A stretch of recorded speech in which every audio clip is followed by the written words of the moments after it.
Giving a spectacle often involves showcasing your skills in the ring. However, there are fighters who have turned the honorable art of boxing into a tasteless circus. In their pursuit of glory, they have the audacity to mock and try to humiliate their opponents, disregarding the true warriors, born with a special gift to deliver and receive sadistic and powerful blows. In every generation of boxers, we can encounter an unpleasant group that would do whatever it takes to grab attention. For them, gaining popularity outweighs the respect that a good display of boxing can earn you. In today's video, I'll take you through some moments where a boxer baptized himself as an annoying rat in the ring by crossing the boundaries of showmanship and comfortably settling in shame. But beyond creating some frustration for you, we'll make each stop of this new adventure enjoyable as we witness how karma made them deserving of severe punishment. In July 2017, Albert Pagara squared off against Ayukavi Cumini. Like a seasoned veteran, Cumini dominated his young opponent for 2 exciting rounds. Realizing the advantage his experience gave him, Cumini disrespected the chivalry of boxing by becoming a bully and starting to taunt Pagara. Like a middle schooler, he dropped his guard and invited Pagara to hit him. He's hyper. Boxer/entertainer. Don't worry, be iconic. Barely sat. Look at that. I think he's even meditating.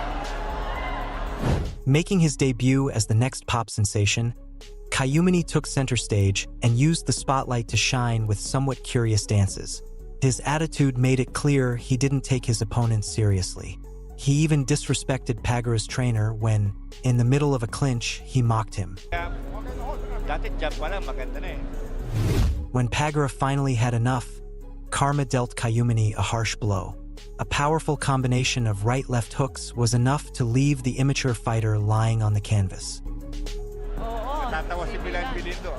Naka-exploding si Milan. Kay Estrada sa Macau. Oh! Totoong bagsak. Oh boy! Let's see. Ayun! There's nothing more terrifying than fighting a local. Now, imagine it's the local star who hasn't been defeated before. Brazilian Leandro Silva faced the daunting task of entering enemy territory, where he wasn't greeted with a warm welcome, trying to surprise everyone by entering with a monkey mask. Dancing as if it were a party, he was only attracting all the wrong attention to himself. During the first round, Silva showed what a good fighter he could be. Trying to pick his target, but you got to be... Really nice double jab right hand from Apollo. This would be huge if he... But soon, his behavior began to morph into a fighting style born out of the desire to humiliate his opponent. If dancing outside the ring wasn't enough, he disrespected the audience by dancing on his opponent. Short, sharp, little shots. Oh, misses again. And Oh, look how relaxed this guy is. he might pay for it.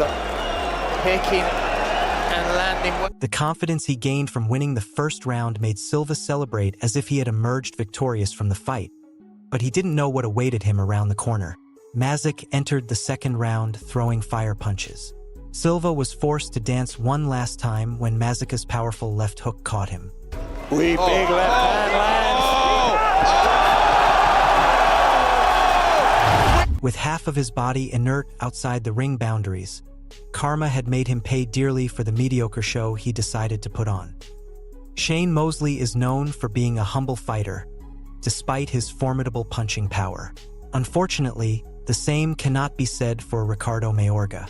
Before their encounter, Mayorga, with great arrogance, mocked and provoked Mosley in every possible way.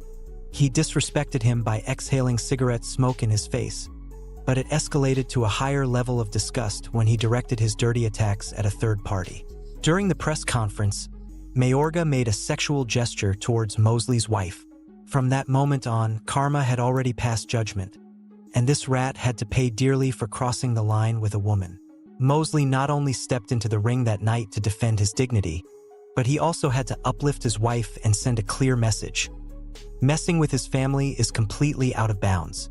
Mayorga's attempts to humiliate Mosley continued during the fight. Not only did he dance to provoke him, but he also showed his obscene nature by gesturing towards his opponent. Count to only 2 for Mayorga. Many other fighters who can do it. take it all night. The same punches that he's landed, if the guy was the same size, he would have knocked him. When Mosley ran out of patience, finally the time for sweet revenge arrived. He landed a left hook right in Mayorga's liver.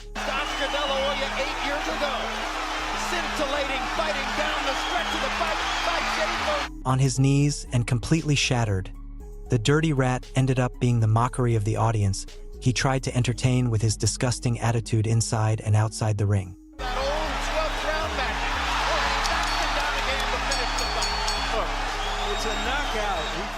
When it comes to dancers in the ring, I can't overlook the opportunity to mention Usman Akmed. Apparently, he believed he had to mix dance with boxing and an arrogant attitude to excel in the discipline. His entrance to the match against Ashley Sexton was one of the most absurd ever televised, where it seemed he didn't care at all about the fight that was about to happen. He continued to show his disrespect for the discipline, interrupting his opponent's entrance, getting close to him to the point of almost touching lips.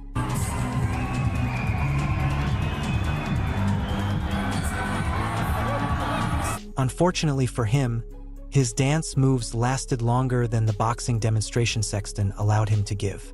When a devastating right punch landed on his face, Ashley gave Akmed the opportunity to dance with the stars, reference to Dancing with the Stars. It's the right hand, and he's been having success with that since the opening bell. Oh, what a knockout! On June 12, 1990, Anthony Hembrick entered the ring undefeated to face Booker T. Word. Before the fight, Hembrick put on a spectacle with his team that seemed to be taken from a ballet academy. Once the fight started, he used that good foot coordination and his imposing height to evade Booker's attacks. When he counterattacked, there was no doubt why he remained undefeated. Regardless of his opponent's stature, his offense seemed to succeed. By its cover. Unless it's a dictionary and it's got a few words. The extreme confidence he gained from all this made him completely neglect his guard, just at the wrong moment. Booker unleashed his skills in the best Mike Tyson style, sending him directly to take a break on the canvas. Hembrick, he has that Magic Johnson, Isaiah. Jumping for joy, Booker had defeated the conceited man who thought fighting him would be as easy as taking a beginner ballet class. Hembrick's ego didn't allow him to acknowledge that the fight was over, and he argued with the referee about the possibility of returning to the match. Once his wishes became orders, Booker finished him off with a flurry of punches that surely left him unfit for his dance class the next day. In mid-2013, Adrian Broner defended his title against Marcos Maidana. Before the fight, Broner mocked Maidana in every possible way. Apparently, Maidana not only had to face the World Boxing Association champion, but also the champion of shame. During the first round, Broner crossed all boundaries of respect for an individual by taking Maidana from behind and pretending to make him his own. Catching a lot of those punches. Confident in doing that. He's going to have to get after. Oh, wow. Apparently, Broner felt a gesture of love that Maidana didn't appreciate at all. Karma didn't take long when Maidana bypassed the defenses of the conceited rat and, beyond giving him some love back, gave him a lesson in manners with the forcefulness of his blows. And lead by Maidana that sticks. Another right hand. Broner goes down for the first. Slow pace favors Broner. Here. Oh. And the back. Adrian Broner with the headbutt. He's milking it, guys. Come on. The least expected from two heavyweights in a fight ring is a shameful spectacle. But Mondragon started making a fool of himself during the face-off when he pushed and shouted at Datsik in an attempt to intimidate him, despite his great efforts to appear like a beast. He gave the impression that he had escaped from some mental institution where he had refused to take his treatment for quite some time. Mondragon thought he would honor his country during the weigh-in with watercolor makeup on his face, but his image was still bathed in the stupidity of trying to benefit from behaviors that seemed to be taken from the mind of a 6-year-old. Ironically, the fight took place in the cage. As soon as the fight began, Datsik took charge and sent Mondragon to take a break on the canvas, leaving him dazed in the cage, away from sane people. И Мондрагон сейчас пятится назад, потому что вот очень коварный у него, да, корявые удары, падает Мондрагон. If you've made it this far, I appreciate it. Did you enjoy my compilation? Remember, there's no better way to support my content than by leaving a like on the video. Can you think of any other fight where an arrogant rat had to be humiliated and destroyed to learn the lesson? Tell me about it in the comments.